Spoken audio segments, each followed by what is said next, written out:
Hello, and welcome to another episode of Myths and Stories, a Destiny 2 lore podcast. Uh, this episode, we are continuing and most likely concluding the story of the Iron Lord Felwinter as part of our more overarching Bray Tech Rasputin Exo series. Last time we went over kind of the origins of Lord Felwinter with his beginnings as Rasputin's Siddhartha Golem, his resurrection at the hands of a ghost he ends up naming Fel Spring, and the eventual, I would say, change in management of Felwinter's Peak, leading up to... I like the wording of that. Yeah, leading up to becoming a true Iron Lord, and that is about where we left off last time. The change in management. No, he didn't murder a freaking warlord. That's change in management sounds much more appealing. Right. Yeah. I'm still under the impression that he's not truly an exo. I know he's an exo frame, but I don't know. To me, like an exo has to be like a human consciousness uploaded into it. Everyone looks at him and calls him an exo, but I know he came from an exo pod that Carl should have been watching, and he did not. I don't know. He's very. I don't know how to describe Felwinter in like one word. Like I can't think of like a. You know, he's tactical, or he's mathematic, or he's calculated, or what. I don't know. He's all of these things. Yeah, like he is definitely very calculating, and that's a little bit of that war mind in him. Yeah. He's very calculating, but he's kind of decided on a purpose, or he's decided that his purpose is going to be not just running away from Rasputin, but also the protection of humanity, which was Rasputin's original purpose in a lot of ways. Yeah. All right. Well, let's go and kick this thing off. Yeah. And before we do, we have to we have to say a prayer for Myth's sanity. So Myth uses Ishtar Collective. Fantastic site, very well put together site. Yes. For all of the pulling all the lore entries and being able to really get connected through different entries to be like, oh, I'm going to click on this entry. This is like, if you want to look up everything to do with Pt.2, you just type in Pt.2 and it brings up every entry that has to deal with Pt.2, and it's really, really, really well put together.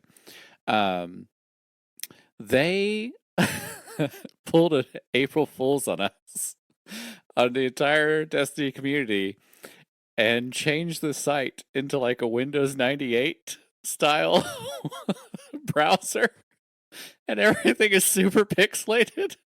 And poor Myth, oh man, he's spent the last hour turning it all into text that he can read for tonight's episode.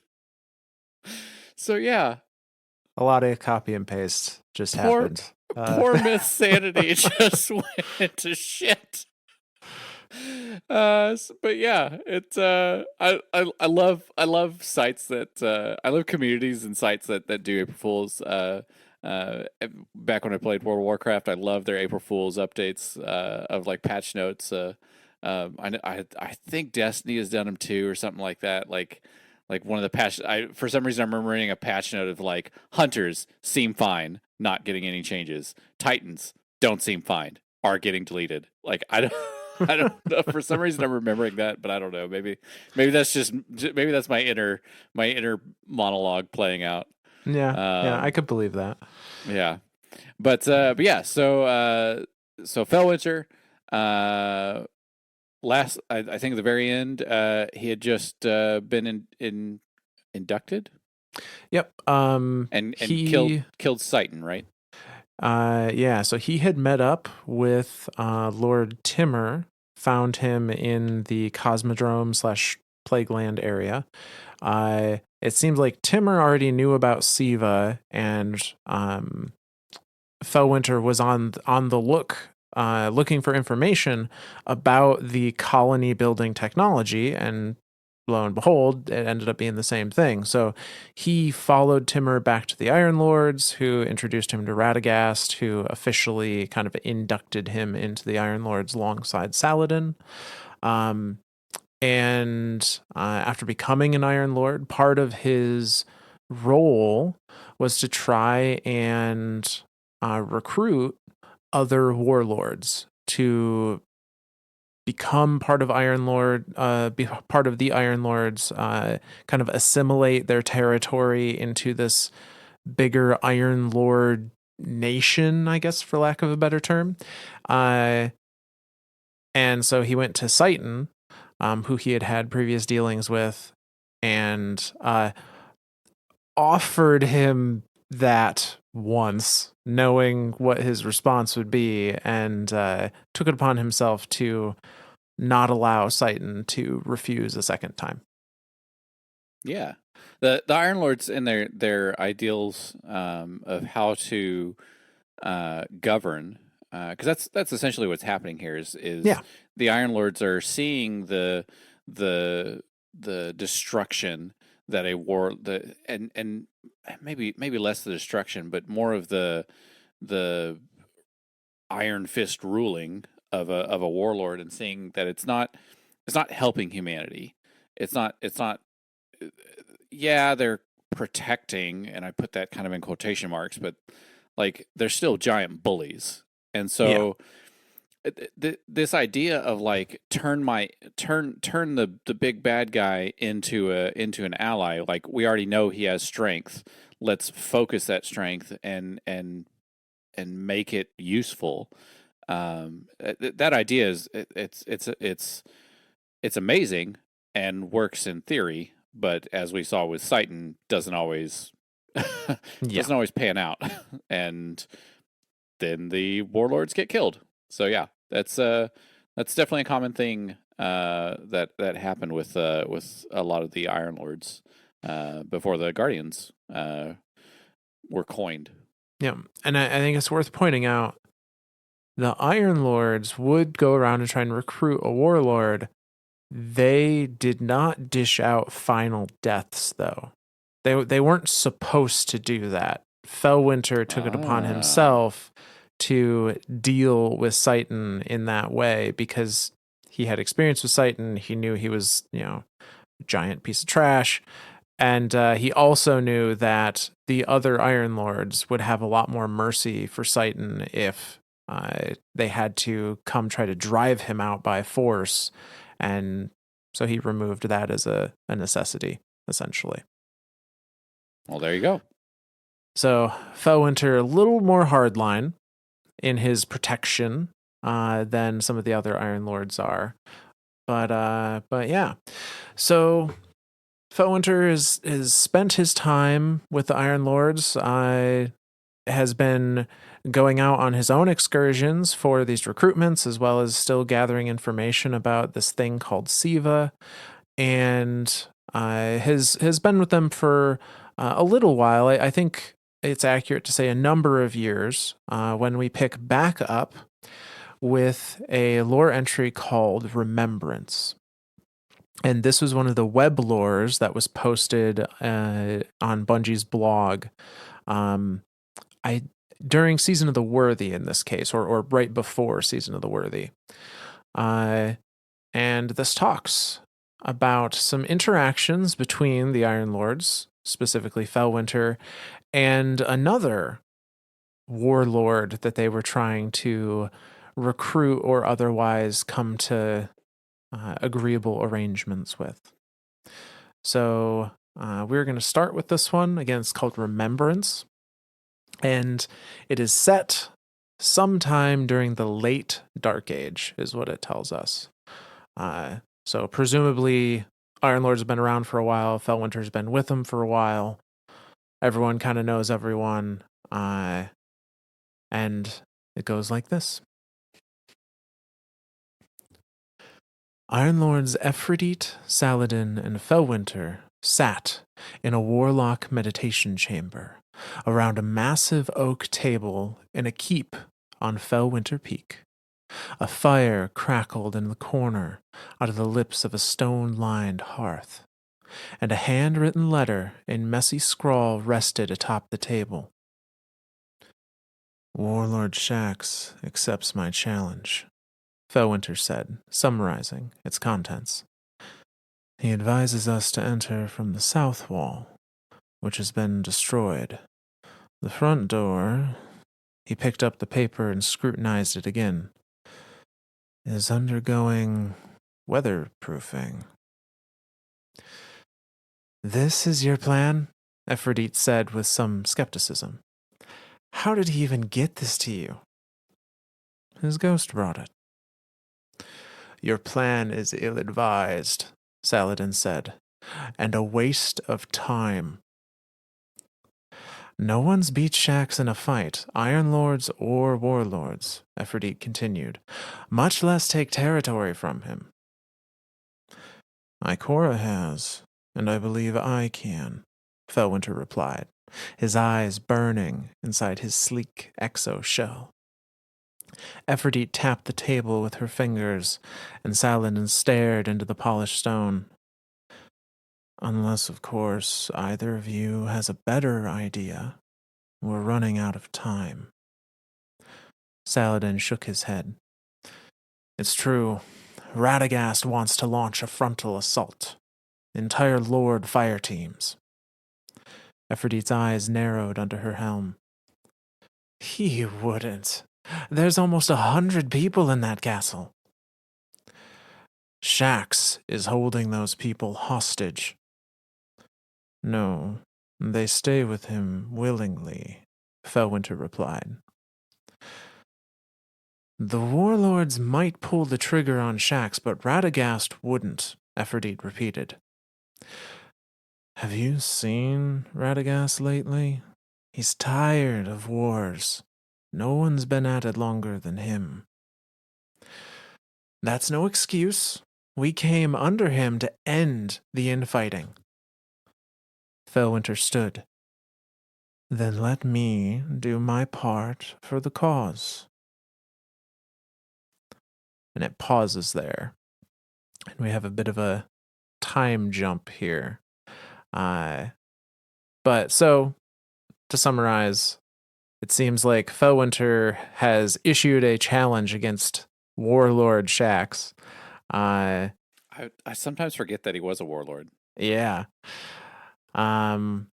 To meet with him to most likely discuss Shax becoming an Iron Lord, or at least parley, and Shax has accepted the challenge and has gone so far as to tell them where they should enter his keep from, because there's maintenance in other sections. Like, who does?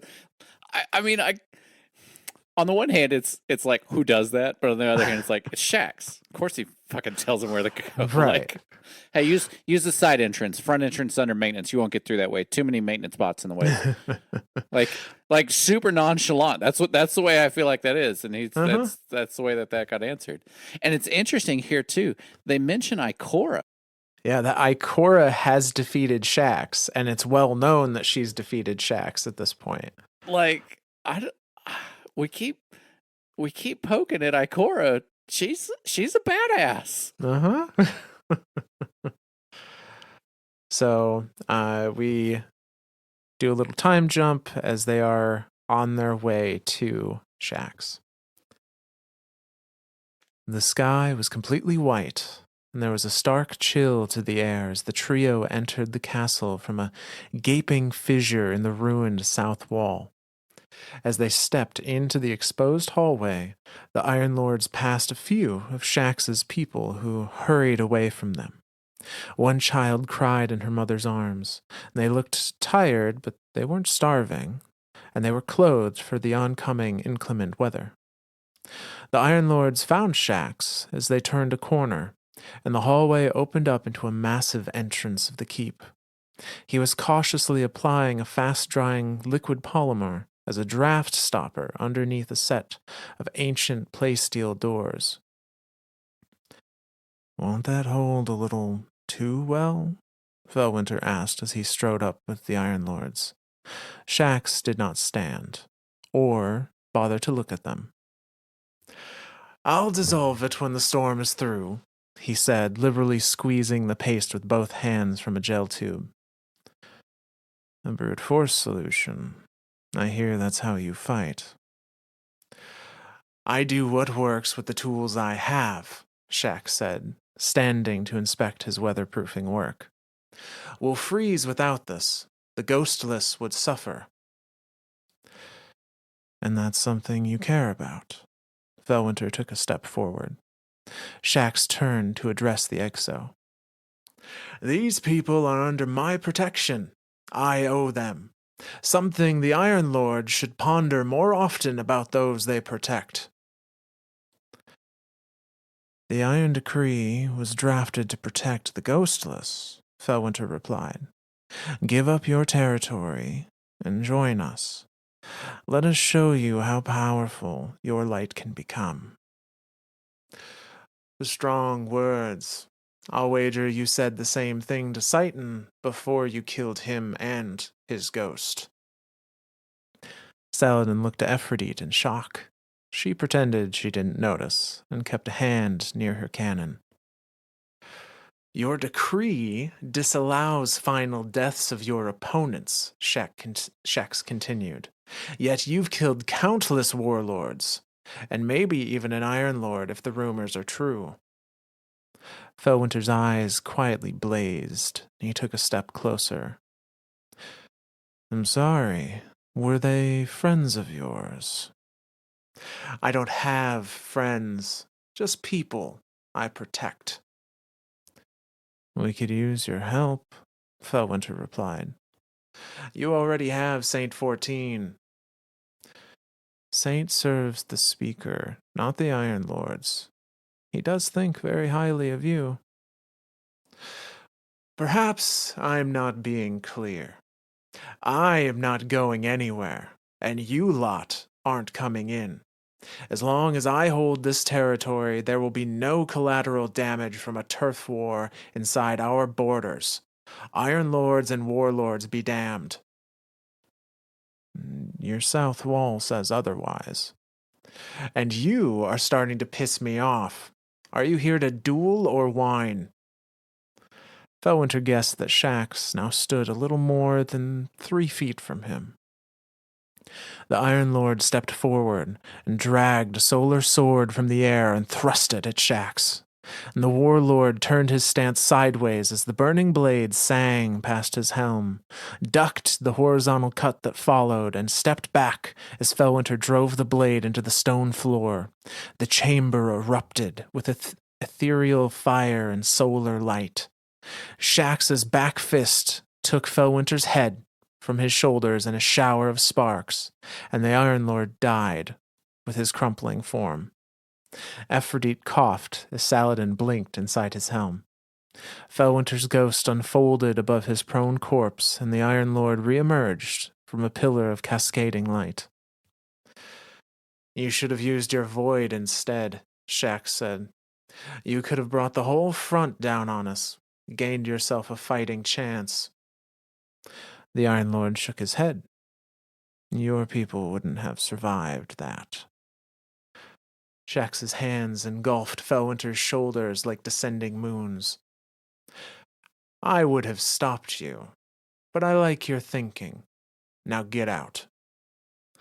The Warlord left the chamber without looking back, towards the direction of the south wall. I need more time, Felwinter said, before Saladin or Ephrodite could utter a word. Saladin shook his head. Radagast has already assigned us to strike against the House of Devils. There's an uprising in the Cosmodrome. This was our shot to deal with Shax alone, and we failed. One Lord makes no real difference on a strike against the Fallen. Buy me time, and I will solve this. We don't have time. You said it yourself. The warlords will attack this fortress en masse. Not if I challenge him again. He literally took your head off, Saladin replied. Ephrodite had a hand on her helmeted chin. We can buy time. Warlords in this region respect a prolonged challenge against Shax. Her eyes flickered to Felwinter beneath the helmet. Shax has multiple confirmed kills. Final deaths. It's no small thing to challenge him. Most of those cowards won't, and they'll gladly let you try again. Till Shax decides to go after your ghost, that is. Felwinter stared at the weatherproofed play-steel doorway of the chamber. I have a feeling that won't be a concern, he replied. Besides, these people will never repair that south wall alone. The oncoming storm will be their end. I'll help them. Change of plan, then, Saladin said. You'll buy time for us. What? Keep Shax busy until we finish this business with the Fallen. Then we're coming for this castle. Ephrodite, if I could have a word, Saladin asked, his cloak flowing around him as it departed in the same direction as Shax, leaving Felwinter alone in the chamber. We're going to pause there. Weatherproofing. You should be using more weatherproofing. You should be using weatherproofing as I'm saying this. That's all I could think of when I thought of him like squeezing a tube of weatherproof. He's very Shax. Like even in these early days, like I don't think Shax has really changed a lot. I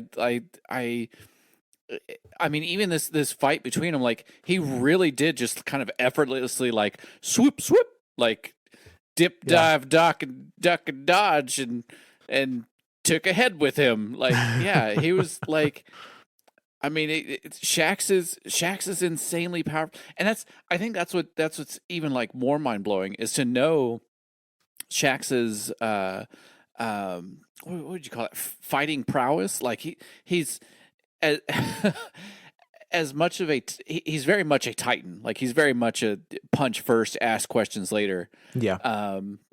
Type attitude, and he's very good at it. He's very powerful, and for him to have, and again, they didn't say that Ikora beat him. They said Ikora has taken territory from him. So it's kind of like a, like, I mean, you don't just, I mean, I guess there's like the implication there, like you don't just take territory from a warlord. Like right. There has to have been some type of interaction there. So presumably she beat him somehow. But yeah, like it's interesting, and even Shax is like, yeah, I saw that whole thing coming. But Felwinter is he's still kind of got that like that like hope for humanity, I guess, or that not hope for humanity. He's still trying to look out, because even he says in response to Shax saying, "Oh, well, you should use Void. You at least had a fighting chance." He's still thinking about the people around him as much as Felwinter knows that this is a chance to get a warlord, on a very powerful warlord, on their side. He still doesn't want to do it at the cost of human lives. Like he doesn't want to have that level of guilt on him. And so I as foolish as it was of Felwinter to do what he did, I still respect him for it. Like it was a very, very bold move to just kind of like walk into Shax's place and be like, I'm a kick your face in, and you're going to come with me. And Shax to be like, okay, whatever, dude. Like, there's the door. Bye. But yeah. Yeah, and the statement about well, why didn't you use your void? You would have had a fighting chance there. So Felwinter is referenced as a master, if not the master, void warlock. Which is crazy, because I think of Ikora as like the master void warlock. I would have loved to see her and Felwinter go toe to toe with Void, but yeah, you're the other master void warlock. Well, I take all my cues from you, even if I refuse to use Nizrex. But yeah, so clearly he has one that he would, he has an ability he is much more familiar with, he'd be much more powerful with, but instead he chose solar.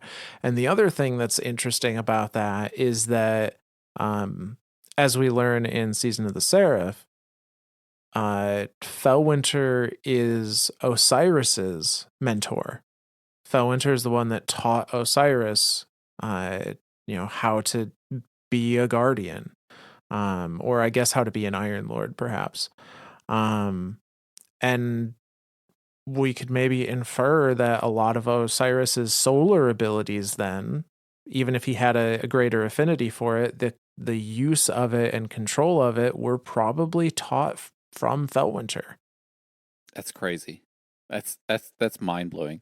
And they even mentioned Saint 14 through this whole thing too. Like, Mm-hmm. so I mean, all these early mentionings of all these very high figures, Saint 14, Ikora, Osiris. I mean, they're still here today. Like, they're still prominent today. They're still very powerful. Do we call them guardians now? I guess we can call them all guardians now. Like, Yeah. today they are guardians. It's. I still kind of like the term light bearer. Like, I feel like guardian is still kind of like a more of a like a military rank, whereas like Yeah. light bearer is just somebody who can wield the light. And I don't really look at like Ikora or and like I don't know, it in the more recent days of Destiny, I'm starting to see less and less of this, the guardian of of humanity, or the guardian, the military rank, and it's more of the light bearer, a light bearer, uh, as a helpful entity of the soul system, Yeah. especially with bringing in the Cabal and the Elixni, and I still think this is a thing, possibly the Vex, by way of Ashamir. But yeah, like to bring in all these entities that are not light bearers, to create a military. I mean, that's kind of what I see the current day Destiny is happening current day.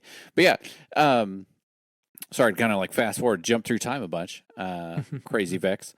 But yeah, like so I guess that brings up a question. At this point in time, there still is no like vanguard, right? Like this, there's still, it's just warlords, iron lords, and like we're past. I guess we're past the point of calling them risen. Yeah. But the main two entities would be Iron Lord and Warlord. Then. Yeah, so I think I think those are still the two main groups, Warlords and Iron Lords, but they mentioned that Saint is beholden to the Speaker. So that tells me that this is pre-city age, but not by too much. Right. Like so this could be like the very, very, very early Vanguard. Like I don't know that they have anything they called the Vanguard yet, but because I'm pretty sure that doesn't come around till like the walls are built and then they're forming a governmental structure. But this is probably when the city is just a bunch of tents and rickety wooden housing underneath the Traveler, and that's kind of it right now. Where Zavala presumably hasn't been risen yet at this point, or maybe is a protege of Saladin and hasn't made his move to the city yet, because we know that happens before the walls are built. And we know that he helps build the walls.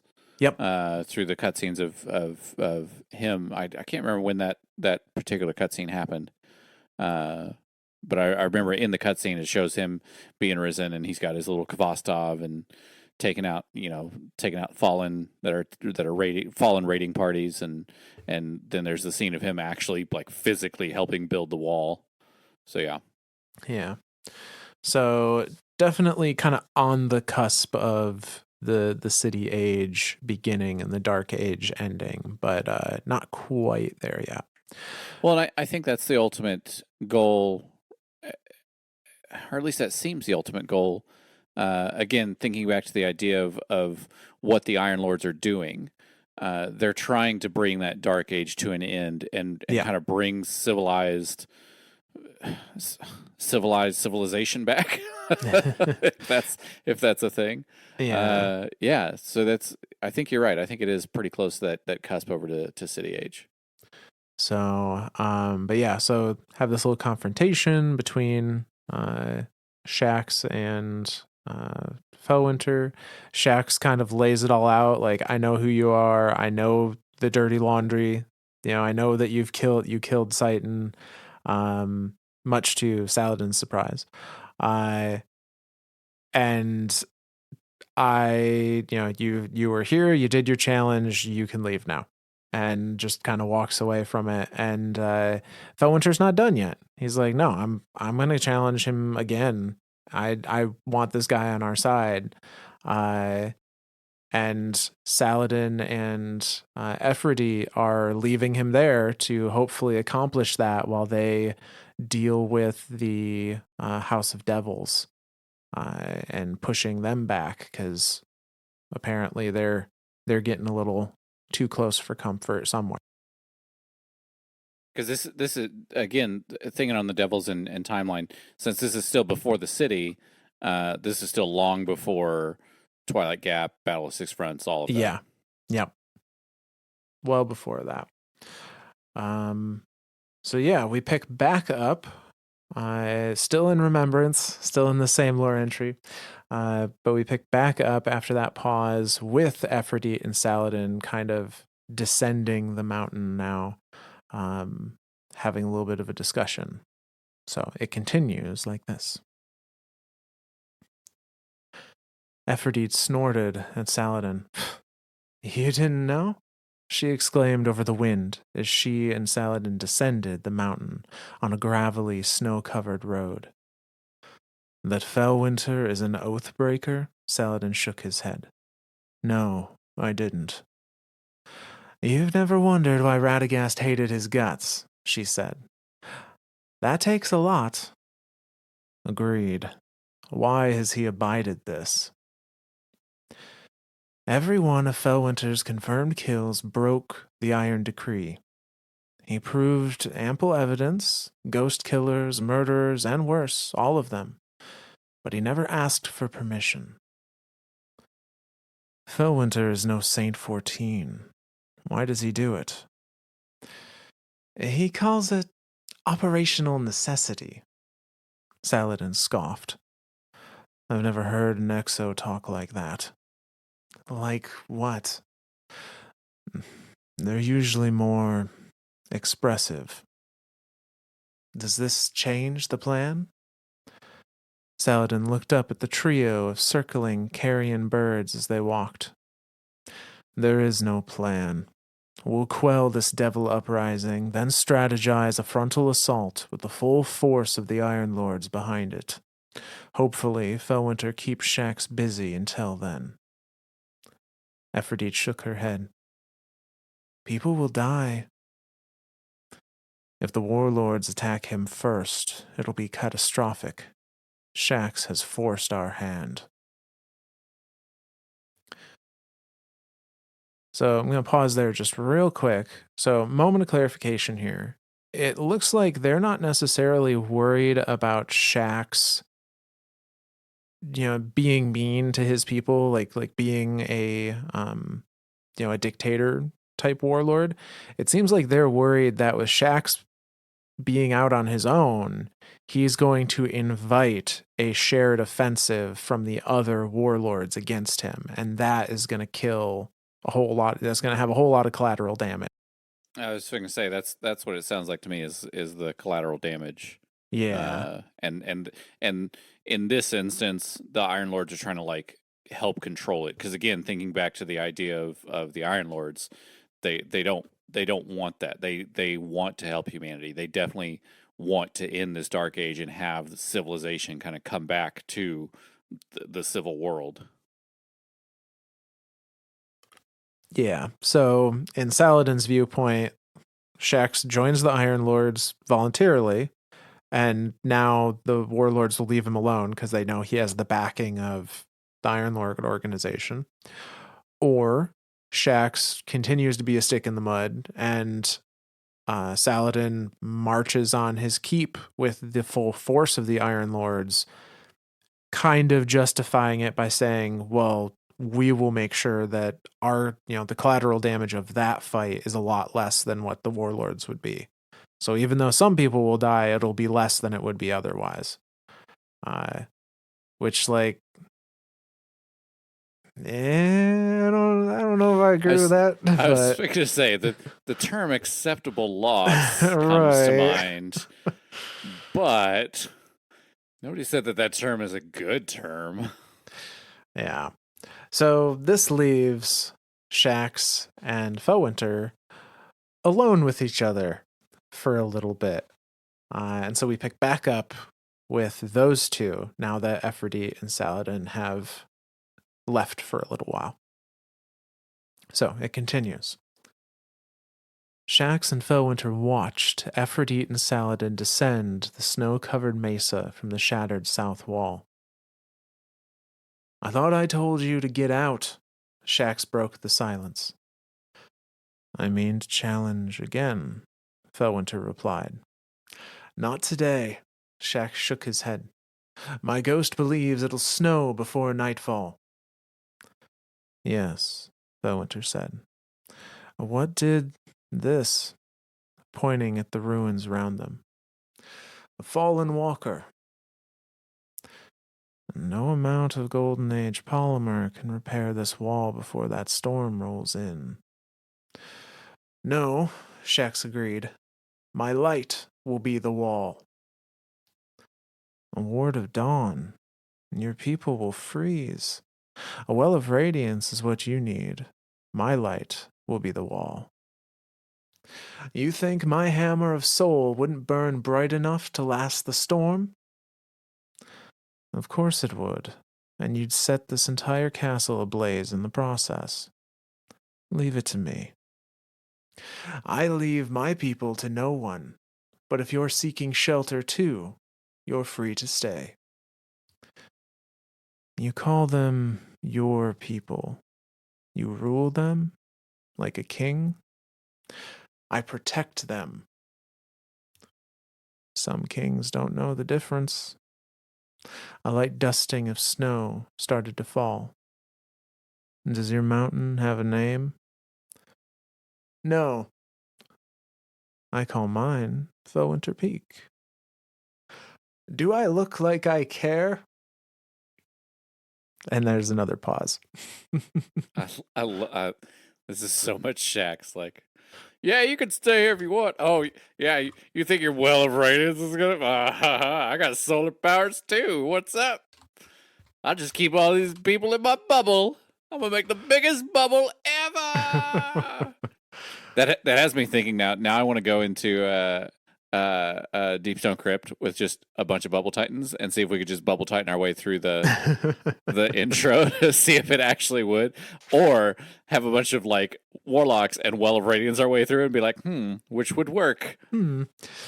Yeah. Spoiler alert, neither one works. We all die. Well, I like that it's implying here that Shax, similar to Ikora, similar to Cade, can just use two supers. Fucking use multiple super. Yeah, he's like, I'm going to put a bubble up, and then I'm going to put a solar hammer in it in the middle, and that'll be the campfire. What is this world they live in? Like, oh, they don't have to play by our rules. I'm a Nova Bomb, then Nova Warp. I'm a Nova Bomb, then Chaos Reach. What are you doing? Nobody spawned any orbs at all from anything. You don't get your super back that quick. That's not how that works. But yeah, this was very like Shax, I can do everything myself. But if you want shelter and you want to stick around, I'm not going to stop you. Under my wing. Yeah. I'm not going to stop you from putting a well of radiance down. Yeah. Yep. Very, very much egging on, but in the same token, kind of like, I don't know, almost like accepting the help. Like it's Begrudgingly, yeah. right. Like I'm not going to stop you from putting a well down if you put one down, but whatever. I'm not telling you to put a well down, but maybe put a well down. This. You know what this is? This is a raid fire team. Yeah, kind of. I've got bubble. Well, do you want well? Well, I'm not going to tell you not to put the well down. Well, do you want it? No, I'm not saying put the well down. I'm just saying if we have a well, it will work. So I can run arc. Is that okay? Well, I mean, a well would be super helpful. That's what's happening here. Yeah. But so one way or another, the two of them get their way and Shax's people through this storm that rolls through. I did like that one line too. The what was it? The some kings don't know the difference. Yeah. Between ruling and protection. Yeah, I really like that line. Like, Felwinter's definitely calling him out. Like, A little bit. yeah. I like that. So the storm has subsided now as we do another little time jump, and we pick up with Felwinter and Shax once again, and it continues. For days, the storm had kept anyone from traversing the mountain path. Between Felwinter and Shax, the people of the castle were safe from the elements. Saladin and Ephrodite had sent word that the fallen campaign would last at least another few weeks. So Felwinter challenged again. Shax accepted. Iron Lord met Warlord at the back field beyond the shattered south wall. Felwinter aimed a palm strike at Shax's center of mass, and the Warlord slipped away, narrowly avoiding the burst of void light that blossomed forth, and cracked a back fist into Felwinter's skull, sending him sprawling backwards. Felwinter struggled to a knee, then to his feet, his long coat flowing around him. A fissure of sparks sprayed from his skull. How many warlords have you challenged? He asked. I lost count a century ago, Shax replied. He stayed in his sideways stance, waiting for the Exo to make a move. I will never stop, never rest, Felwinter said. And the warlords are just like me. They refuse to end each other, not because of a code or an iron decree, because they're afraid to die, and they will plague this world forever. Felwinter raised his arms in a striking position. How many of us will you fight? As many as I need to. Shax closed the distance, slipping past the Exo's guard and snapped the back of his fist into Felwinter's temple, which promptly shattered. Sometime after this fight, the skies were clear, so Felwinter challenged again the day after. Shax accepted, and they met once more on the back field. How long will your people last out here? Felwinter asked. Longer than you, Shax replied. It was true. A flying knee separated the Iron Lord from his head within seconds of a short melee. When the Exo's ghost put him back together, Shax was already halfway back to the south wall. How long do you expect them to stay here? Felwinter called after him. The Warlord turned back. What are you talking about? He asked. How long do you expect your people to stay? They will not survive the winter. I'll find a way. You have a way. If you won't join the Iron Lords, let us help you. Your wars have left my people homeless, and worse. They would never trust you. If you ask them to, perhaps they would. You are the king. I am no king. Prove it.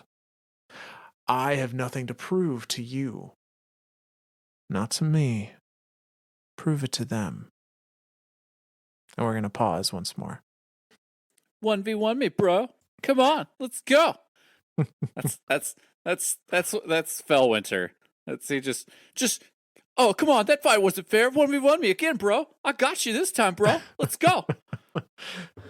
I've separated your head from your shoulders like 13 times. What more do you want? 1v1 me, bro. I'll come back. It's whatever.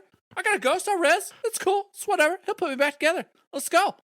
Yeah, that's what's happening throughout this whole set here. Yeah, it's interesting. I don't think Felwinter ever expected he would be able to defeat I don't think so Shaxx. either. I don't think so either. I think he's doing this just to keep him like he's doing exactly what Saladin said. He's just keeping him busy. Like Yeah, the more that Shaxx and him kind of 1v1, like that keeps Shaxx from interacting with other warlords and even with the Fallen. Like I think looking at it from the outside in, seeing entities just fight over and over and over again, specifically light bearers, anything in the immediate vicinity is going to look at that and go, fuck that, I'm not dealing with that. yeah. Like, I mean, because they're it seems like they're fighting like every day, like once or twice a day, it seems. And so to have that much going on, like and it's very much out in the open, they're just kind of on the back field or something like that. So it's I think it's kind of like a combination of like show of force and keep Shaxx occupied thing. But yeah, and then even at the end, Felwinter comes back to that, prove it to them. Like, prove that you're not a king, prove that you're not a tyrant, prove that you're not a warlord, prove that you're not this ruthless piece of shit that I've come across so many times before and had to deliver final deaths to.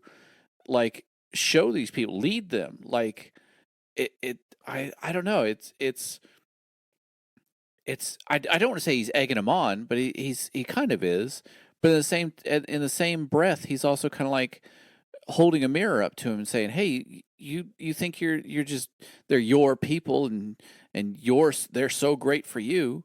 But even Shaxx, as a kind of retort, is like, well, it's your fault. It's the Iron Lord's fault. It's like you're leaving these people homeless. Like you're causing these people to come to people like me, to warlords, to have somebody because these are all lightless people. These are all just civilians that are kind of caught in the crosshairs or crossfire of all these light bearer battles. And I mean, we've seen stuff like that before with the entire Drifter series that we did, and the whole town was decimated because of this. Like, so yeah, I don't know.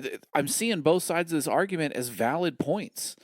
And I'm not really seeing a middle ground, like every once in a while, like I can see an argument and I can see one side and be like, okay, I feel like this is the better argument for this side. But both of these they're very valid, two sides of an argument. Yeah. Say not necessarily a right or wrong, just opposing forces, Yeah. And that yeah.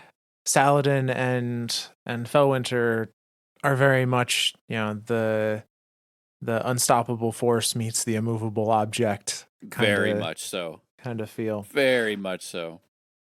But so he's been taking this time to delay as much as he can, and also, to try and, worm some words into their exchanges to get Shaxx to really think about things. And they do this for weeks, weeks upon weeks, and eventually this picks back up and with another time jump of a imminent confrontation.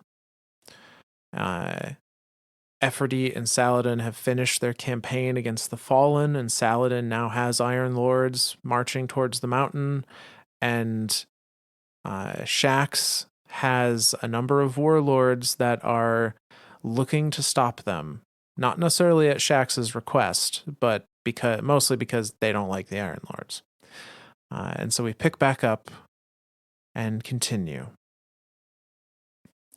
Weeks later, Ephriti and Saladin brought a silver army with them, gleaming with weapons in their hands. 9 Iron Lords dismounted their machines at the foot of Shax's mountain. 12 warlords, armored in eclectic styles from across the region, opposed them at the path that led up to the mountain peak. Particle weapons hummed to operational life on both sides, slug rifles racked and readied. And Felwinter and Shax watched them all up from up top across the ruined south wall.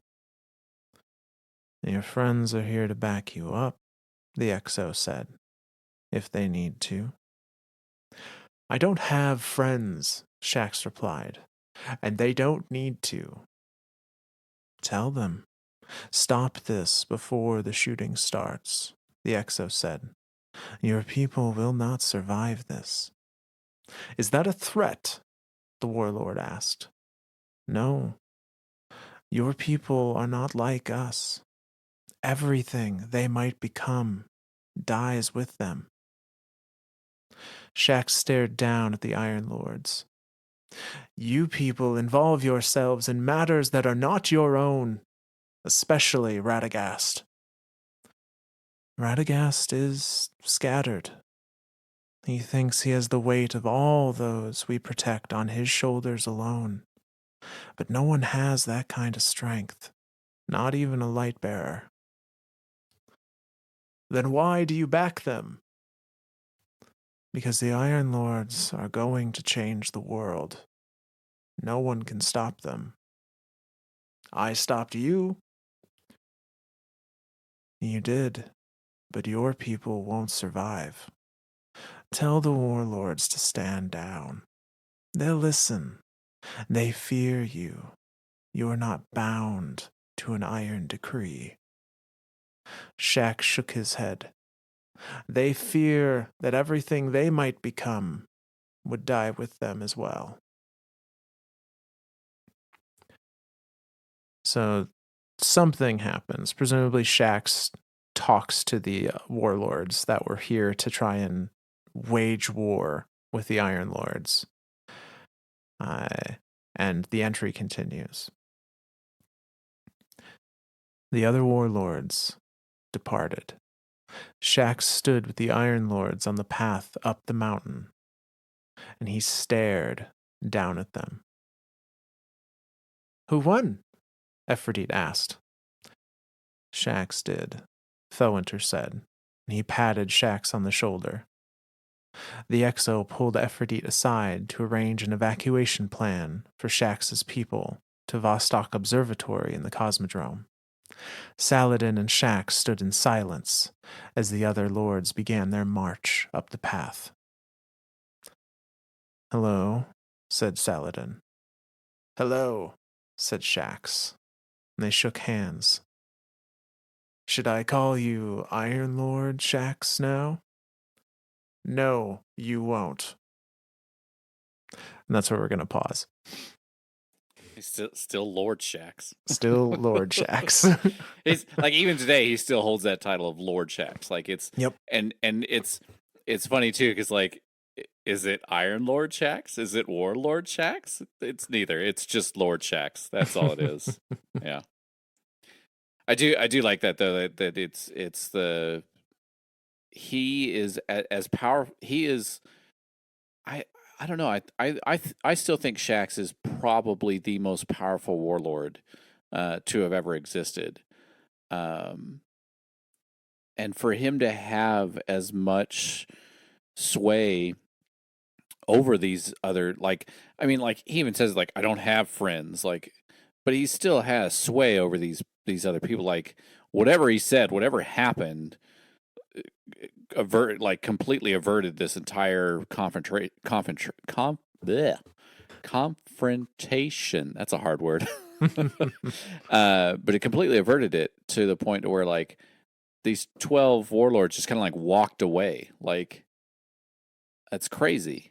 And then Shax even invites the Iron Lords over, and they start making up a plan for evacuation out to Vostok. Like, so again, kind of gathering more forces, because Felwinter's Peak is still very, very close to the city, from what I remember. Or maybe it Yeah. isn't. I don't know. I feel like it is. Well, I mean, Felwinter's Peak is in the Cosmodrome. Oh, Um, that's right. So maybe it's not near the so city. well, again, we don't really have an exact location of the city. I know That's people have true. done some sleuthing and think it's South America, but we don't really We really know. don't. Yeah. So hard to say.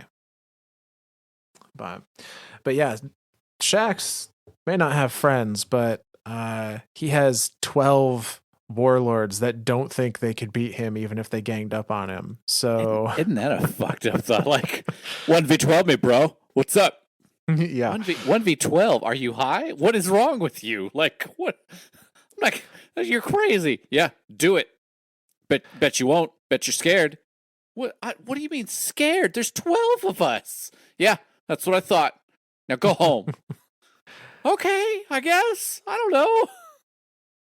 I did like some of their exchange here. You know, Felwinter is telling him like your people, when they die, everything they might become dies with them. Yeah. And Shax kind of uses the same line when he tells us like, Shax, talk to the warlords. They will listen to you. They are afraid of you. And he goes, no, they're afraid that everything they might become will also die with them. Yeah. So That's an he interesting thought is too, isn't it?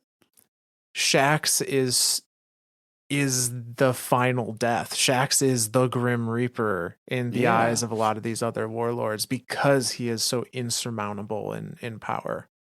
And that's and again thinking of like a way of life, right? Like it's if they die, the way of life of the warlord is done. Like that's it. Yeah.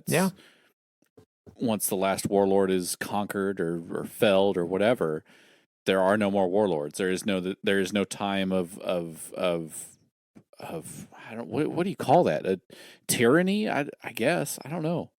Yeah, I don't know. So yeah, like it's but again, it's that fear that keeps these warlords kind of in power to a point, like the Right. fear of loss, the fear of losing what they have, the fear of not continuing on their everyday way of life, and so because of that, they've become these warlords, these very scary figures to lord over everything else around them. But that's, I mean, that's welcome to life. That's yeah, that's yeah, that's interesting. Yeah. So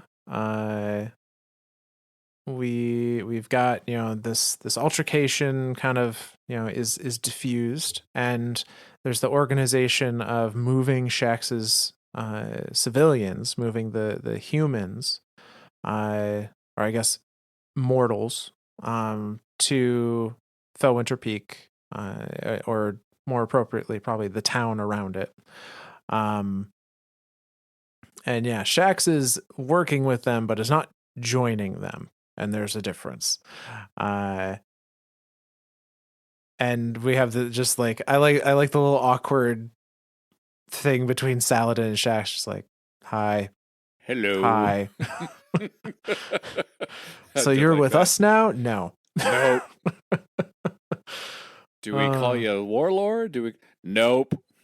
Do we call you Iron? Nope. Okay. Shax. That's Lord Shax. You just fucking said not to. Whatever. So Shax's mountain is now under the control, or partnered control, of the Iron Lords. And we learn something really cool about that mountain. So this lore entry continues. Felwinter, Saladin, and Ephrodite sat at a massive oak table on a keep atop Felwinter's Peak. A holographic blueprint of Shax's castle hung in the air. It'll take some time to breach the security codes, the Exo said, indicating an underground extension a mile under the fortifications. But this is it, one of several across the earth. perhaps across the other worlds. Some are tied to more important systems than others. All Golden Age. Some hide weapons, armor, nanites. What is this? Saladin asked. A Seraph bunker, Felwinter said. And that is where we're going to pause for this lore card. And then that's the ultimate goal here. That's it. And I'm curious if that was Felwinter's true motive behind everything here. The entire interaction with him and Shax. I feel like I don't know that he necessarily cared if Shax joined or didn't join. He just wanted to get to that bunker, just because of what he knows or what he's looking for in this nanites technology. I think that is a big part of it. I think he knew that there was a bunker under the mountain, but didn't know, like knew that something existed under there, but didn't know exactly what or what it might house. And now that Shax is cooperating, they get a full blueprint of the place. And yeah, lo and behold, there's a Seraph bunker under that mountain. Now there is more on this lore card. There's kind of a final bit, but we're going to come back to that in just a minute, because prior to that, there's another important entry about Felwinter's last chance to do something different. This lore entry comes to us on the exotic ship called the Obsidian Wings, which also came in Season of the Worthy. And this ship has a very interesting discussion between Felwinter and his ghost. And it's kind of Felwinter deciding his purpose and ultimately his fate. So the lore card on it goes like this. Lord Felwinter inserted his hand into the piloting board, and the lights in the ship's cabin bloomed to life. How did you find it? His ghost asked. An active Rasputin bunker, this time along the coast of Varuna. The drive is fully functional, Felwinter noted. We could escape orbit with this. We can get all the way across the system with this, Felspring replied. The Exo's eyes blazed inside his sleek black skull. He sat listening to the hum of the ship's mechanics. You've fought this fight a long time, Felspring continued.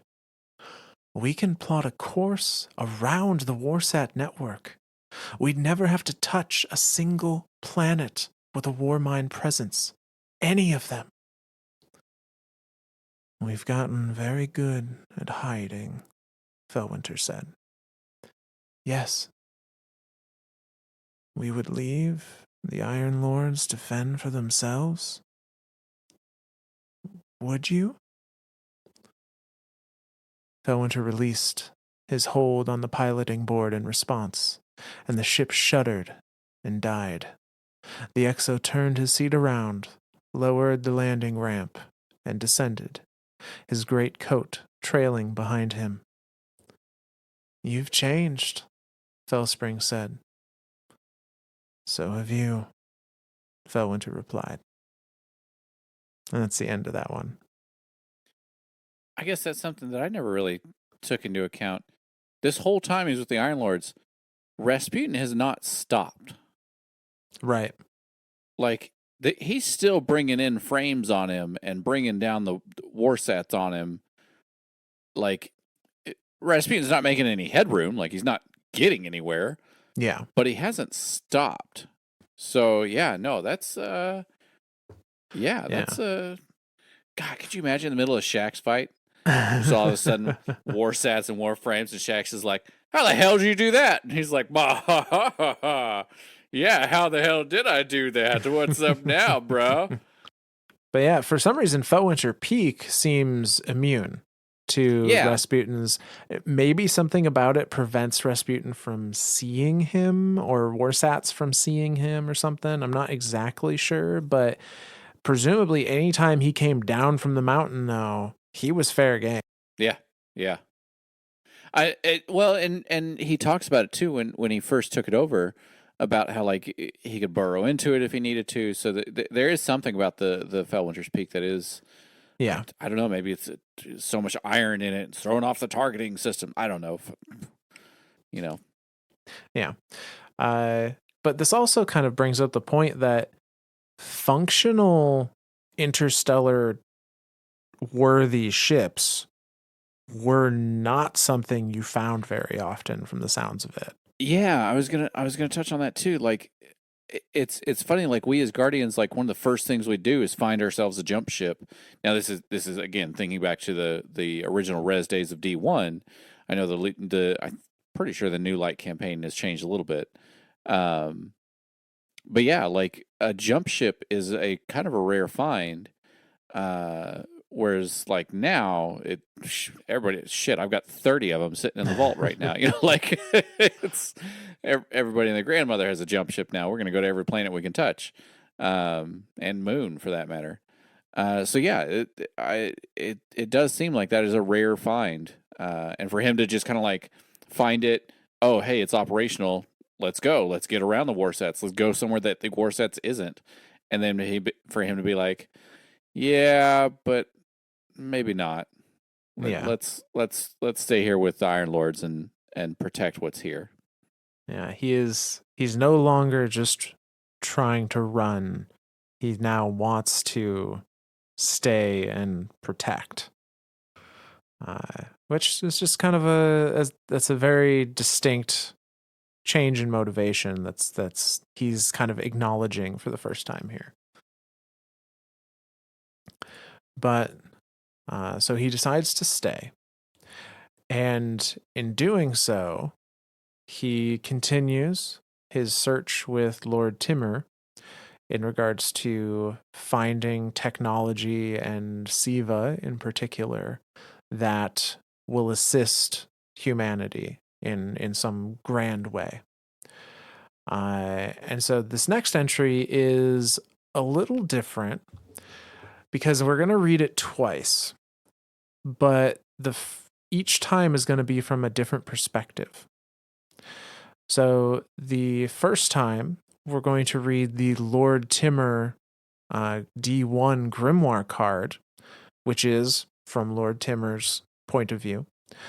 And the second time we're going to read the final piece of the Remembrance lore card from Season of the Worthy, which is the same scenario from Felwinter's point of view.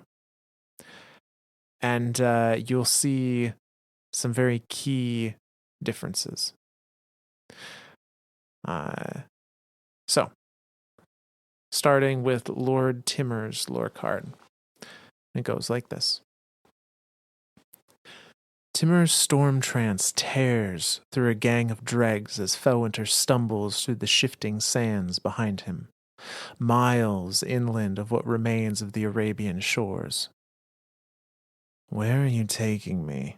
Felwinter rushes to Timur's side, his eyes jumping focus, anticipating another attack. You seem far too obsessed with these war mines. Timur stops and stares into the horizon, as if smelling something. Not danger, discovery. He draws his fellow Iron Lord close. Tell me, Felwinter, he whispers, what does the word seraph mean to you? Felwinter leans in to whisper back. Old Earth theology? I know its power well. One can make great use of the traps of faith and its myths. Damn you, Exos, the whisper game abandon. Do you even ponder the before, or that number etched into your flesh? Do you not see yourself in your dreams, A shank, then another, then another. Felwinter hits the ground and reaches for his sidearm. Timur hates interruptions, and his face shows it. A wash of arclight grows in his hands and erupts as the pack of machine dogs falls nearly in unison.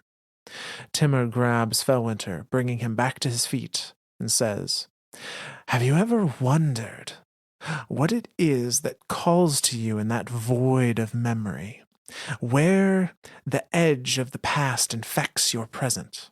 He returns to the game of whispers.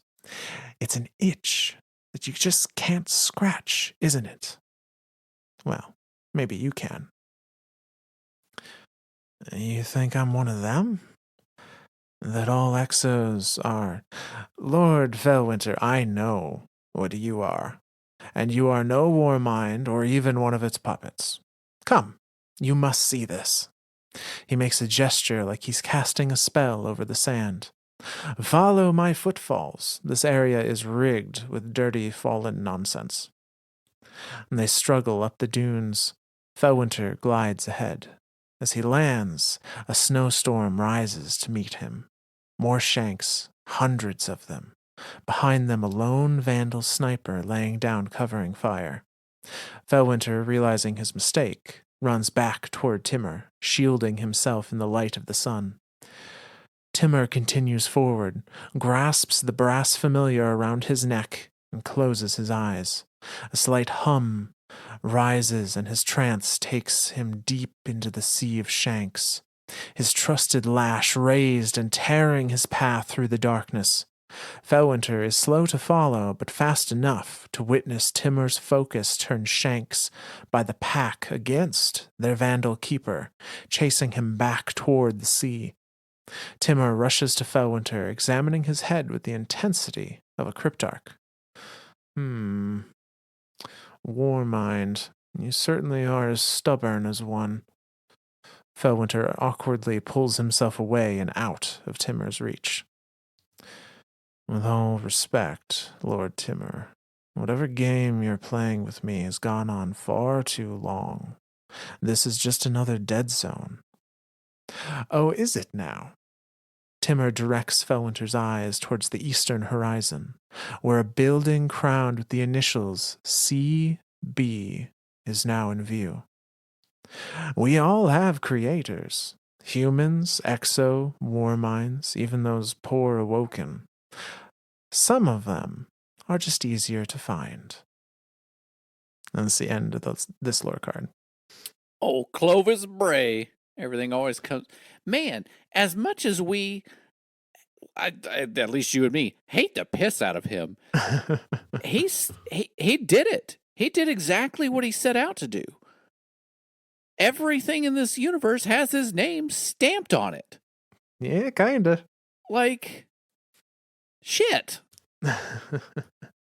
Now, he didn't necessarily leave his legacy behind. He left his name behind. Sure. I'll give you that one. But not his ideology.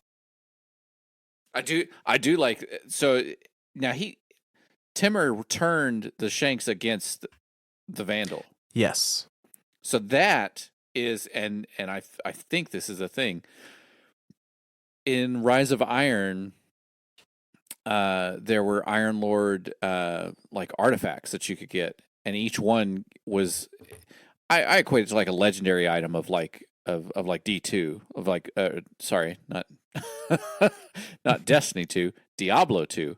Yeah. Of like it had an ability on it, and that ability like gave you something more. And his was like when you meleeed something, it would fight for you. Yep. For like 5 seconds or something like that. It was super short, but like you could just run around meleeing stuff and turn a bunch of shit against. So like you run into a bunch of dregs and it's like melee, drag is mine, melee, drag is mine. I have an army of dregs. Fight, my puppets, fight. Yeah, and the Timur is a arc warlock is yes. where his proficiency lies, and if I recall correctly, he's my type of warlock, man. I know. If I recall correctly, kind of the pseudo explanation for what was happening with his artifact is that he would enter this trance state that allowed him to, on a touch, manipulate the like electrical signals of the brain, or the robot in the case of Shanks, that he touched to make them an ally for a little while at I least. like it. I like it. Until the wires in their brain got uncrossed and was like, wait a second. Yeah. Who the fuck are you? But yeah, it was a really fun legendary item, and it's kind of cool to see it represented here. Yeah. But so now we're going to read through the same scenario from Felwinter's point of view. And Felwinter has a few bits that Lord Timur was not aware of during the original lore card. So this is the very last section of the Remembrance lore entry. And it goes like this. You seem far too obsessed with these war mines, Timur said to Felwinter. They'd been walking for hours, dipping in and out of fallen territory. Timur made no effort to avoid them, and Felwinter followed his lead. He didn't know where they were going. Timur had been talking almost non-stop, though, asking Felwinter what he knew about Siva, what he thought the war mind might have to do with it. It was lucky that Felwinter already had a reputation for keeping quiet. He played dumb when Timur asked him about Seraphs. Timur was easy to rile up that way. It was good, made Felwinter feel like he was still in control of things. As they tore through another round of shanks, Felwinter fell back and let Timur do the heavy lifting. When Timur spoke again, his voice was breathless, with a passion and enthusiasm Felwinter couldn't feel himself. Have you ever wondered what it is that calls to you in that void of memory? Timur breathed. Where the edge of the past infects your present. Felwinter was tense with expectation. He felt the world contracting around him until nothing existed but the sidearm in his hand. His ghost in his helmet comms whispering, "Wait." Timur strode recklessly ahead. He expected Felwinter to watch his back, and he did. Watched him walk. Watched his ghost, too. There were a lot of fallen out here. Anything could happen to either of them. It would be easy to tell this story back home. Don't jump to conclusions, his ghost whispered as they fell behind. But Felwinter heard uncertainty in her voice. He adjusted his grip on the sidearm, lifting his hand a little, and it dropped again as Timur turned around. It's an itch you just can't scratch, isn't it? Well, maybe you can. Felwinter's expression was blank. His finger twitched on the sidearm. You think I'm one of them? He asked as Timur turned back to lead the way. That all exos are. Lord Felwinter, I know what you are, Timur said with a laugh in his voice, and Felwinter lifted the sidearm again. A familiar dread coiled in his chest. He saw his future changing. Again. He saw himself running. Again.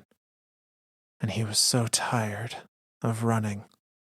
The sidearm was level with the back of Timur's head. Timur had a smile in his voice when he spoke. I know what you are, he said, and you are no war mind or even one of its puppets. And Felwinter's arm dropped and swung at his side as if all his energy had gone out of him all at once. It was impossible, but he almost felt light-headed. His ghost whispered something again, but he didn't hear it over his own sense of relief. Come, Timur said, and he walked with the arrogance of a man who didn't realize he'd brushed shoulders with death itself. You must see this. And that's the end of that lore card. I can't help but think of the similarities between you and me here. You being Felwinter, with your voidness and your sidearms and your awesomeness, and me just lighthearted arc jumping in, balls first, not knowing what the heck I'm doing. I can't help but notice that. Like I don't know. But there's definitely a different tone to it from like, I think he was going to kill him. Oh, absolutely. I think Felwinter was going to kill him and just be like, fell to a bunch of fallen. Sucks to suck, bro. But I think it was under like almost like he was going to kill him like under duress. Like I Mm-hmm. think I think Felwinter looked at Timur and trying to figure out what does Timur know about Felwinter, Yes. and Felwinter trying to keep that lie, right? Like this is your lie. This is you are part Rasputin. You are whatever you are. Like you're not fully Exo, you're not fully Warmind, but you're something of both. And so I think in Felwinter's mind throughout this whole interaction, like he thinks that Timur knows something, and then when Timur kind of reveals his hand and is like doesn't really know shit, very much like me.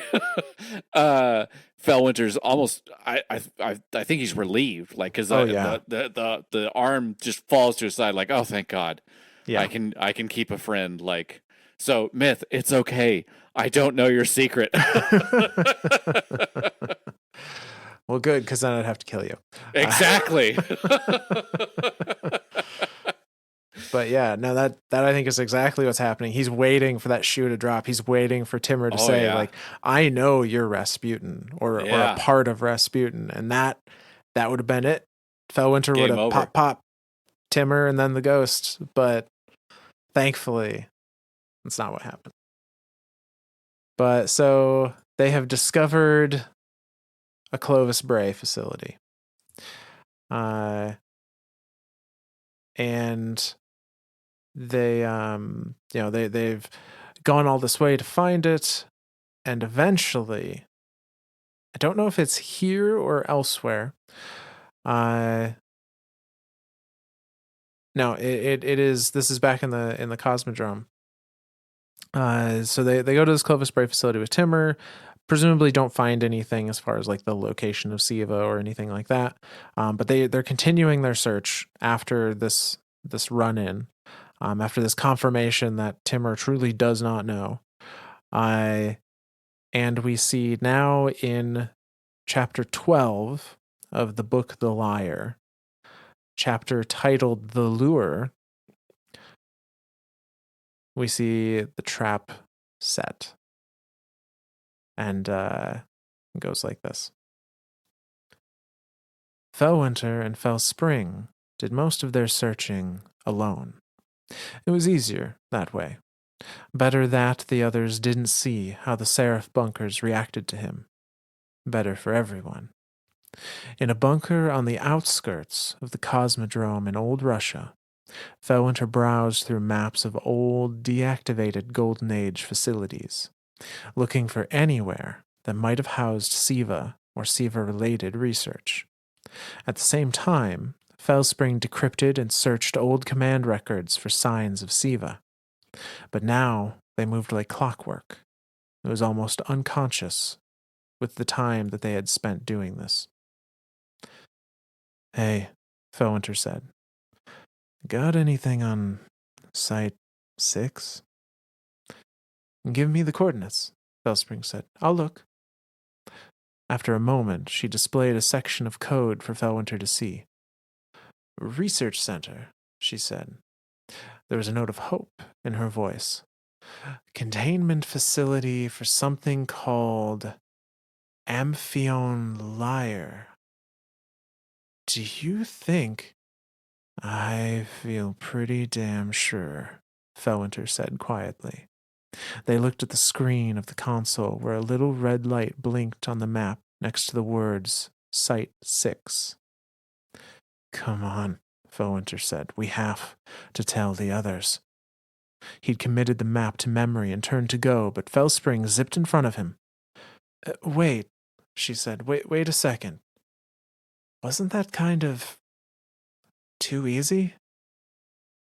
Felwinter looked around. We've been here for hours, he said, and we've been searching for so many years.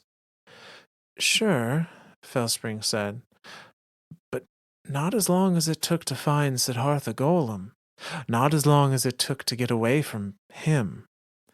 Compared to all that, this was too good to be true. Felwinter said nothing, and she went on, close to pleading. After everything, why would he do this? Why would he just drop this in our lap. He didn't, Felwinter said. We found it. Felspring didn't scare easily, but she sounded scared now. He let us find it, Felwinter. I am almost positive. Felwinter shook his head. No, we found it. He looked at his ghost.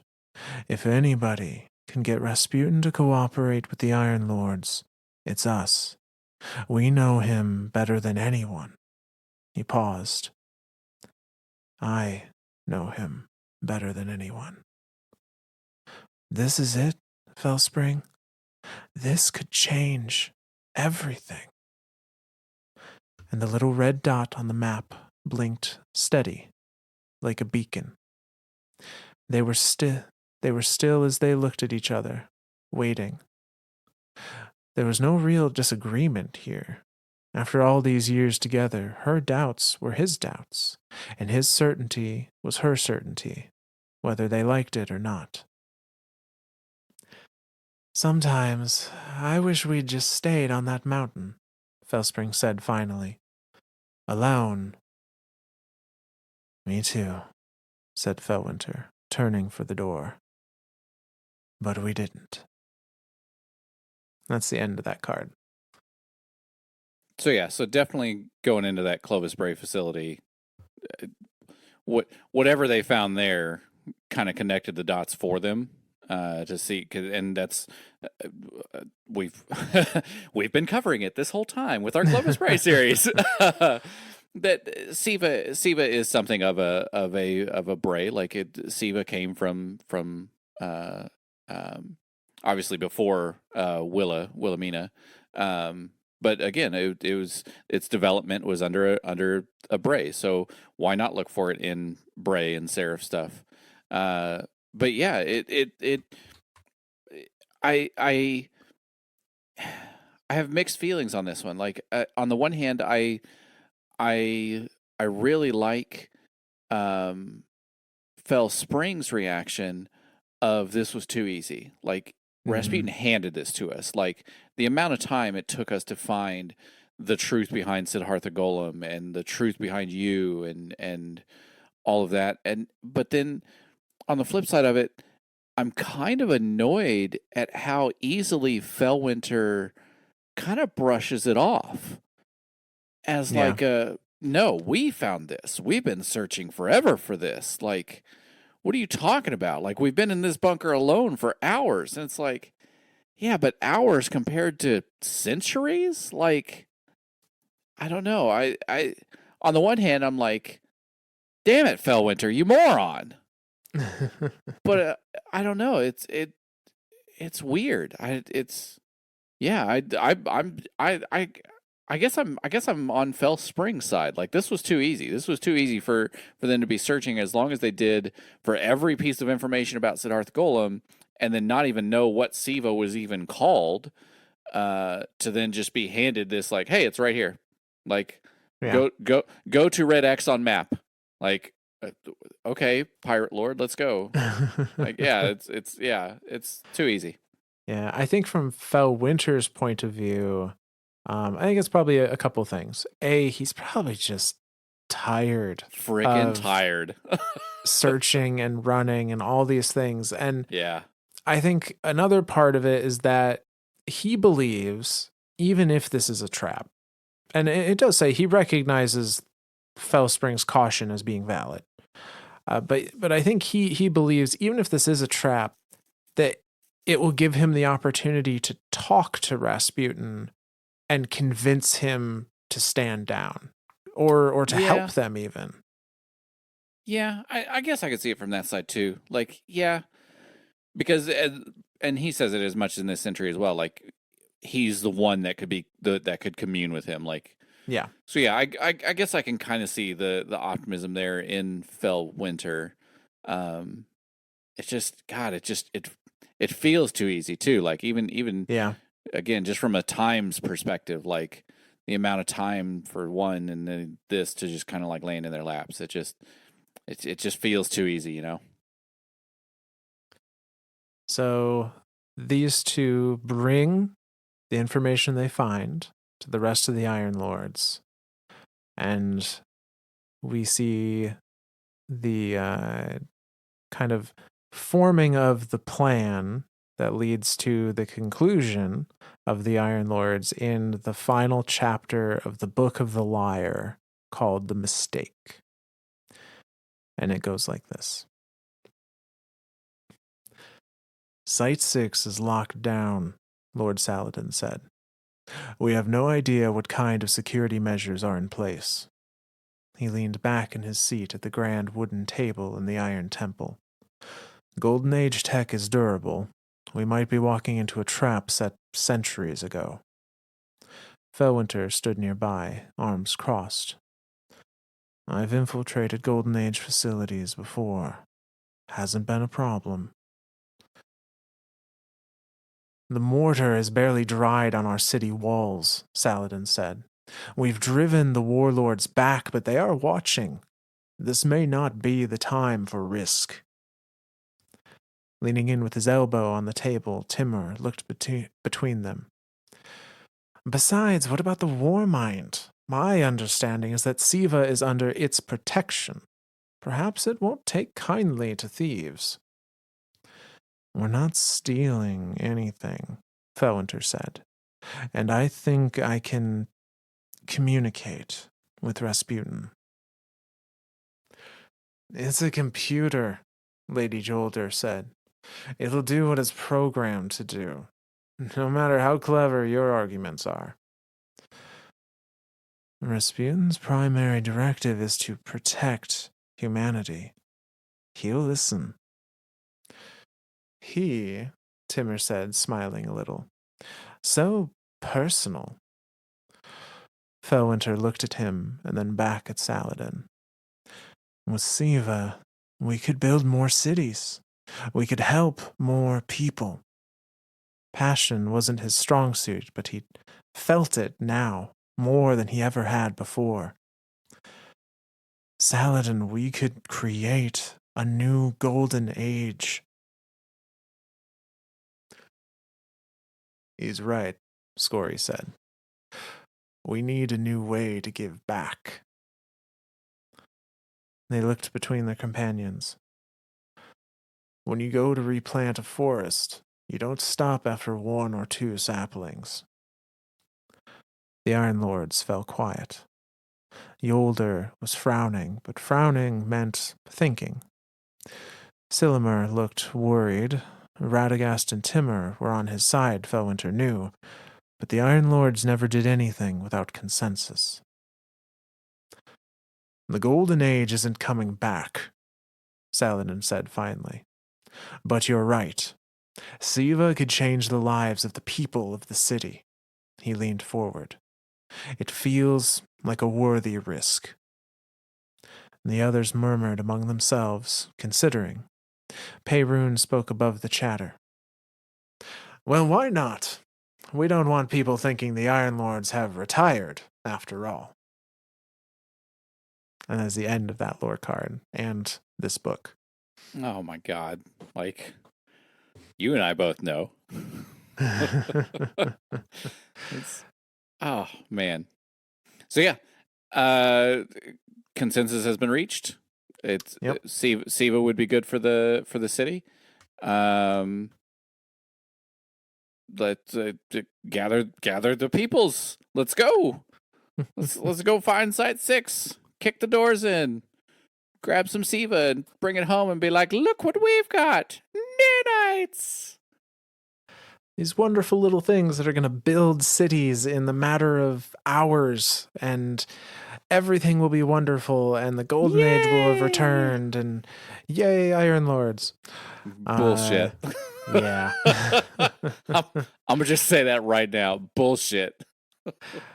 So, for those that played Rise of Iron, they know exactly how this went. But yeah, like the cinematics in there too of like showing what happened.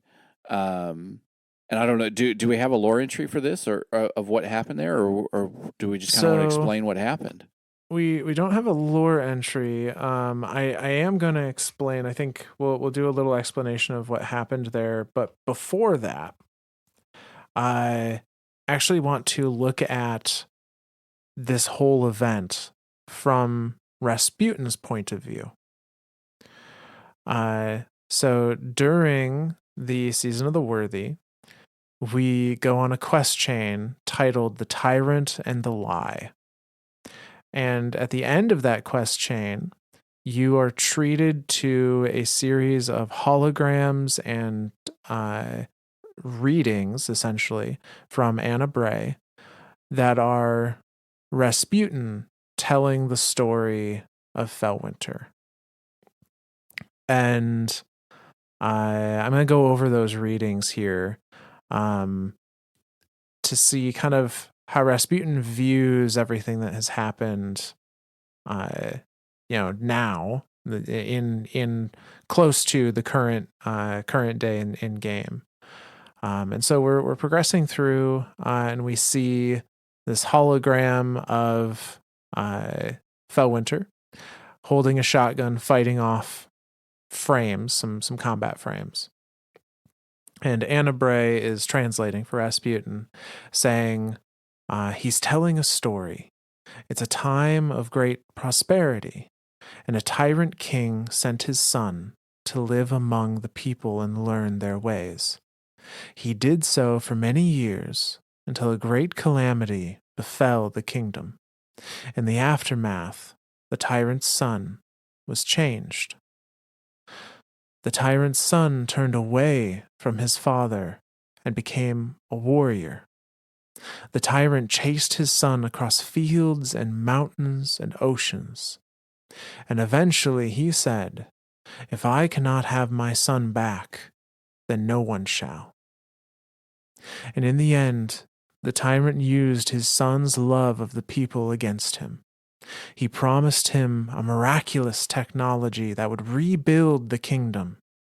And when his son came to claim it, he unleashed a plague upon him, and his son was destroyed. And the tyrant looked upon his tyranny and wept. Oh. And at the end of this sad. the end of this quest, you are given Felwinter's Lie, the shotgun, which is lying in a kind of a tomb, memorial. That's the way I took it. Yeah. To Felwinter. And it's not Felwinter's body, because Felwinter's body is still in the Siva production plant. Yep. From Rise of Iron. But it's a hologram of what Felwinter once looked like, and the shotgun is in there, and that's where you acquire it, originally at least. But yeah, that story told from the tyrant's point of view, from Rasputin, who is, I'm trying to think of what. I've always just known that he's the tyrant. Is there a specific entry or something that calls him the tyrant, or? He was referred or is it just to kind of like constantly referred to? Yeah, he was just constantly referred to as the tyrant. I think originally by other AI started referring to him as that. Yeah. Oh God, what's the Spire AI? Malahayati. Or no, the Spire AI is oh crap. Yes, that lady. Yeah. She even refers to him as the tyrant. Yeah. Like, so yeah, I think you're right. I think it's like other AIs are referring to him as the tyrant, and so that name just kind of sticks. But he even sees himself.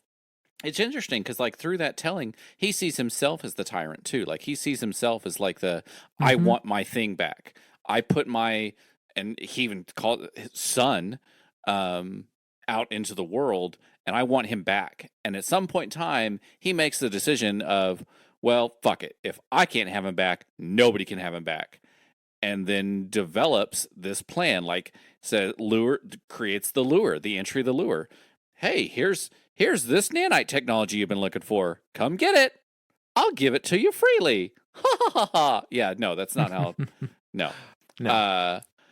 And then the subsequent death afterwards, like that takes that we see in the Rise of Iron entries, or the cinematics through Rise of Iron. Like, Yep. yeah, And that is where Felwinter's story ends, as well as the story of almost all of the Iron Lords.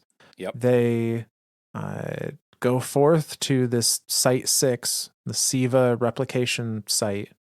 They take the bait that Rasputin gave them, and when they get there, Rasputin unleashes Siva against them as a weapon, having given it the command to consume, enhance, and replicate.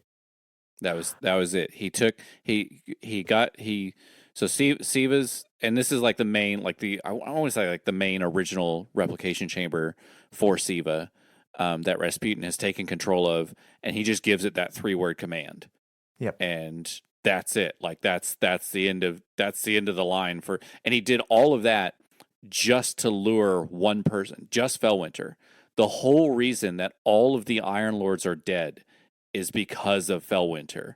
And I don't want to say because of Felwinter, but it, like, I don't know, if Felwinter had been around, like, would the Iron Lord still have been around? Like, it's Probably. because Felwinter was because Felwinter was who he was, like, because he's part Rasputin, like, because Rasputin wanted his son back, like, he did all of that just to get Felwinter back and be like, well, if I can't have him back, nobody can have him back. And then to just, well, here's all the Iron Lords, like, and I don't know, and the only what, two to escape, Yep. are Saladin and Ephrodite. Yep. So every Iron Lord is dead. The only 2 Iron Lords that even exist today are Ephrodite and Saladin. And yeah, it was brutal in that site, in that bunker, in the down there at Site 6. Like, the cutscenes of I'm remembering Saladin and his iron axe and fire, like, trying to consume as much Siva nanites, and they're just constantly under attack, and then it's like taking control of the Iron Lords and turning them against each other. Like, nanite technology is terrifying. Every time that sci-fi has shown off nanite technology, I'm like, no, I don't want any part of that. I'm good. Yeah, I'll build this shit the old-fashioned way. I'm good. So yeah, it's that whole scene, and then, like, at the very end of that scene, I can't remember who has the detonator in her hand. I don't know that it's named, or is it? Yolder. Lady Yolder is the one that so she does it. Yeah, she's standing there, like, Saladin's kind of on the outside of the bunker, like, door, kind of like looking back in, and he's like, you can tell he's exhausted, and everyone there is exhausted, and she's standing there and she sees him, and she hits the emergency close button on the bunker door, and he's like, what are you doing? And starts running towards her, and as he's running towards her, she pulls to her chest a detonator, and clicks the button as Siva is, like, taking over her body, and seals the bunker, seals Site 6 behind her. So sealing presumably all of Siva, all of the Iron Lord. Well, what's left of the Iron Lords. I just I don't, because I remembered even during the campaign where, like, where you're fighting through, there's, like, reanimated bodies of Iron Lords in there. It's like, it's creepy in there. Like, that was, like, one of Destiny's, I think, first true, like, creepy factors of, like, we want to bring some horror into this game, because it's like all the lights are out and it's just this big thing holding an axe coming after you, and you're just like, what the fuck is this? Yeah. But yeah, she sets it off and seals the bunker behind her, or seals herself in the bunker, with everything in there, and then Saladin's left with nothing. Like, that's it. That's the end of the Iron Lords. Like, such an abrupt end to every Iron Lord, like every single Iron Lord except for him and Ephrodite, and it's kind of mind blowing, because like we were saying, as far as the timeline, like, we're kind of, like, really lucky. Like, this is really close to the city age, because, like, if this had been earlier, like, who knows? Maybe the warlords would have ran free and ran rampant, and Right. I don't know. Like there's so many little events here that kind of like connect to each other through all of it to come to this final conclusion of now it's just Saladin, and now granted during the Rise of Iron campaign he knights you as a Iron Wolf, um and you get God, I wish I could remember the name of the sword, but you get an Iron Lord sword. Yeah, I want to say it's like Wolves Howl or something like I think that. so, or Lone Wolf or something like that. I don't remember. Yeah. Maybe Wolf's House sounds more right, or Wolf's Cry or something like that. But yeah, so that's it. That's the end of Felwinter. That's the end of the Iron Lords at the same time. Yeah, this is the end of Felwinter. This is the end of the Iron Lords. That is the end of Siva for a good long while.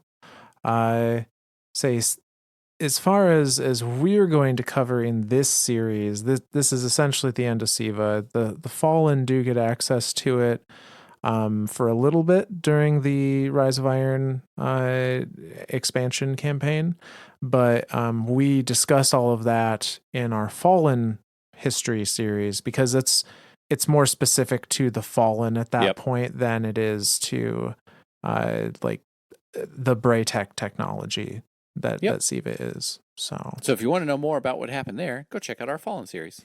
yeah, self plug. Yeah. So yeah, well, I guess that's it for Felwinter then. I guess that's the end of that reading. It is that is gonna bring us to a close. So to me, that's kind of like the end of Rasputin, right? Like that's Yeah, I say the end of Rasputin, like as far as like the history of the Brays are concerned, because again, Felwinter is as much Rasputin as Yeah. Rasputin is, like he's not an exo, he's not a war mind, but he's something of both, something in between. Yeah. Now, clearly, we had more interactions with Rasputin and Yep. Felwinter. Felwinter's memories, I guess I should say, in Season of the Seraph. But that's not exactly history at this point. That's like yesterday, Modern and history. Yeah. yeah. So I don't know that we're going to do a retelling of that here. No. We did do a Season of the Seraph episode that we went over a decent amount of those details. So you can find some of that info elsewhere if you missed out on it. As well as our Spire of the Watcher As well as Spire episode. the Watcher, yeah. We did a good one on that. But yeah, as far as the pre-game history goes, this is the end of Rasputin and Siva and the Iron Lords. Oh, sweet. Alrighty then. Shout outs? Yeah, so we have 2 shout outs tonight. Both of them are coming to us from Twitter. The first is coming to us from Dova Stars. I believe that's how that's going to be pronounced. Who says, "I just finished up your Elixni series, and I just have so much emotion from everything. Knowing what they have gone through really sheds a new light on them in game. Thank you so much for your wonderful storytelling, the laughs, the tears. You guys are amazing." Thank you. The Elixni have a fucking past. Like it's Yeah. I have a hard time killing Elixni now. I'm not even gonna lie. Like it's out of all the enemies we face in the game, like I'll shoot Red Legion. I'll shoot what little Red Legion is left. I'll shoot down Shadow Legion all day long. Like Vex, yeah, bring them at me. Elixni are like the one where I'm like, I think that we're gonna start losing these as an enemy in the game. Like I think they're gonna start being phased out a lot. Yeah, I wouldn't be surprised if whenever a Destiny 3 or the equivalent of happens, if we hopefully see some more enemy races come into play, and maybe we lose at least the Elixni as one. I think that's going to be a thing. Like thinking of like this idea of the council, like I think we're going to lose. And again, this is all pure speculation. This is just kind of me thinking out loud. I think that whatever happens after Final Shape, we are going to lose the Elixni as an enemy. We're going to lose the Cabal as an enemy. I think we're even going to lose the Hive as an enemy. Maybe just full reset on enemy races. I do think so. Like maybe not, and the Vex is like that half and half, right? Like I want to see more like what's going to play out with Asher Mir. I want to see that fleshed Yeah. out a little bit more. Like that whole thing there with the secret mission and Asher. I I I know you and I have talked about this outside of our episodes. I think there is going to be a soul Mirtorium, like there is a soul divisive and a soul Praetorian, Yeah. but a soul mirror or something. I don't know what to call it. Like I think he's in there, and I think he's rapidly becoming more and more Vex, but Vex with Mir influence in it. So I want to see a Harpy come up and call me assistant and and laugh at me. Like I want that to happen. Like that'd be so awesome.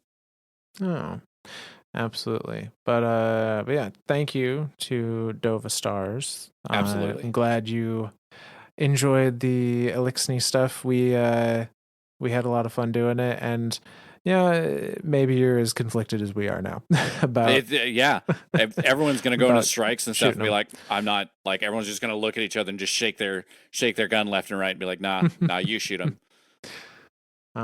So second shout out for tonight comes to us from Kyle Frank, also on Twitter. We're creating passive guardians. I don't know how to feel about that, man. Aphrodite would be proud. This is true. This is true. Yeah, didn't cover this, but she currently is in a pacifist colony, as far as we're aware. So, yeah. Kyle says, I know we joke about Osiris and Ikora being banned from the Crucible because of hacks, I'm but telling you, man. are we really going to ignore when Cade went from Blade Barrage to Golden Gun in the Baron cutscene? All right. Hold. Love the show. Keep up the great work. Okay. I got nothing. I got fucking nothing. He gets a pass because he's dead. I don't know. Well, we can add Shax to this list too now. Apparently. Oh shit! Because he was just like, I'm just gonna bubble and hammer right in the middle of it. Like, yep. Apparently, we are the weakest of all guardians. Like, we're god killers, but we can't cast 2 supers at once. So f us, right? Like that's every other light bearer can do it. Why can't you? Yeah. But all right. Yes, Cade has also in that cutscene he literally pops golden gun in the air. They shoot his golden gun out of his hand, and he's like, "Motherfucker!" And then like 30 scourge pile on him, and he's like, "To hell with this!" And just blade barrages them all off of him instantly after. Like, so yeah, he has definitely done the same as Ikora and apparently every other light bearer that has a name in game. Maybe that's just a warlord thing. Maybe. You think Cade would have been a warlord? I mean, Cade is around for a while, I think. Cade's been around for a hot second. I don't know that he was a warlord, but I think he was around during the Dark Ages. So definitely learned some tricks. Oh yeah. But we can add Shax to the list of banned guardians. Yep. But yeah, thank you for kind words about the show. Hopefully you're enjoying this episode as much as you were the last ones. Absolutely. Well, shoot, I didn't create anyone this episode. I don't know what to do. I don't know who to thank. You could thank an in-game character. Ooh. Let's see here. Maybe Shax? Maybe I thank Shax? I don't know.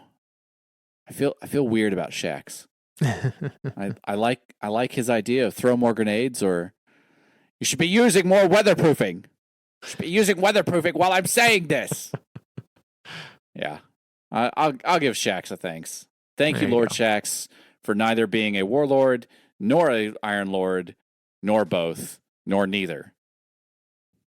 Fuck, I don't know what you are, Shax. But throw more grenades. And bring mayhem more often. I like mayhem. More mayhem. Myth, you got any? Do our little self deal? Oh yeah. So let's say if you liked what you heard, feel free to give us a rating on whatever your platform of choice is. If you feel strongly enough and you want to leave a text review, or reach out to us on Twitter at Myths and Stories with a Z instead of an S. How is Twitter still going? Your guess is as What good in the as mine. fuck is this? What is operating this thing? I don't know, but you can still get a hold of us there for as long as it is, and So you weird. may hear yourself on one of the future shoutouts. All right. Well, I guess that's it then. Anything else, Myth? That's it. All righty. Well, then, from all of us Lord Daddies to all of you Guardians out there, we'll see you next time.